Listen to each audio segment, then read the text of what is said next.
Billionaire arrived early, caught his fiancée pouring dirty water on his mother and daughter. The sun hung low over the manicured lawns of the Sterling estate, casting golden rays that should have promised peace. But inside the gates, a storm was brewing, one no amount of wealth could shield against. Alexander Sterling, self-made billionaire and CEO of Sterling Global, had surprised his family by returning a day early from a business trip in Tokyo. He'd wanted to see his 6-year-old daughter, Lily, before her piano recital, and bring his mother, Eleanor, a woman who'd raised him alone after his father's death, the orchids she loved so much. But as his black Rolls-Royce glided silently through the estate gates, something felt off. Then he saw it. Standing near the garden fountain, drenched and shivering, were his mother and Lily, both soaked in murky, foul-smelling water. And towering over them, holding an empty bucket, with a cold smirk on her face, was Isabella Moreau, his fiancée of 2 years, the woman he'd planned to marry in 3 weeks. "Again, Grandma, you forgot to rinse the dishes properly. And you," she turned sharply to Lily, "left muddy footprints on my new Persian rug. Consider this your lesson in respect." Eleanor, frail but dignified at 72, wrapped her thin arms around Lily, whose wide eyes brimmed with tears. "We're sorry, Isabella. It won't happen again," the elderly woman whispered, not from fear, but from heartbreak. Alexander's blood turned to ice. He stepped out of the car, his presence unnoticed until his voice cut through the air like shattered glass. "Drop the bucket." Isabella spun around, her face draining of color. "Alex, I didn't know you were back." He didn't raise his voice. He didn't need to. The fury in his eyes was louder than any shout. "I said, drop it." The bucket clattered to the ground. In 2 strides, Alexander was at his mother's side, shrugging off his tailored coat to wrap around her shoulders. Then he knelt before Lily, cupping her tear-streaked face in his hands. "Are you okay, sweetheart?" She nodded, clinging to him. "She said we were disgusting, and that we don't belong here." His jaw clenched. Every fiber of his being screamed for vengeance, but he held it back. For them. He stood slowly, turning to Isabella. "Explain."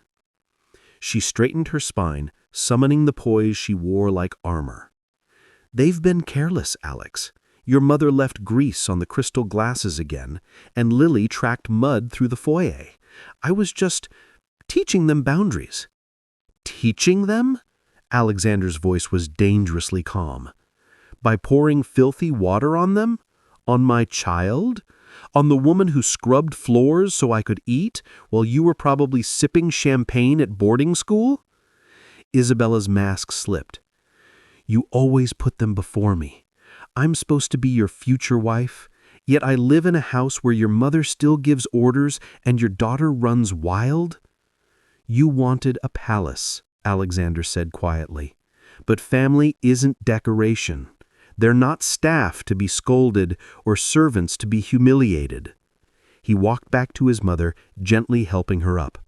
"Let's go inside, Mom. Warm bath, hot tea." "And Lily?" Eleanor asked, worried. "She's coming with us," he said firmly. "Forever." Isabella's eyes widened. "Alex, don't be dramatic. We can talk about this. It was just a moment of frustration." "No," he interrupted, his gaze final. "What you showed me today wasn't frustration. It was cruelty. And cruelty reveals character." That night, Alexander canceled the wedding. Not with a text, not with a lawyer's letter. He looked Isabella in the eye and said, "You don't get to hurt the people I love and still call yourself mine." She left the estate within the hour, her designer luggage tossed unceremoniously into a hired car. No alimony, no settlement, just silence. In the days that followed, Alexander made changes. He moved his mother into the main wing of the house. her room now overlooking the rose garden she adored. Lily's drawings covered the walls of his office. He hired tutors, yes, but also time. He gave them his presence, his patience, his protection. At Lily's recital a week later, she played a simple piece called Rain After Storm. As her small fingers danced over the keys, Alexander held his mother's hand. Neither spoke. They didn't need to. Later, Lily asked, "Daddy, will Isabella come back?" He knelt, meeting her eyes. "No, sweetheart. Some people only love when it's easy. Real love stays, even when things are messy."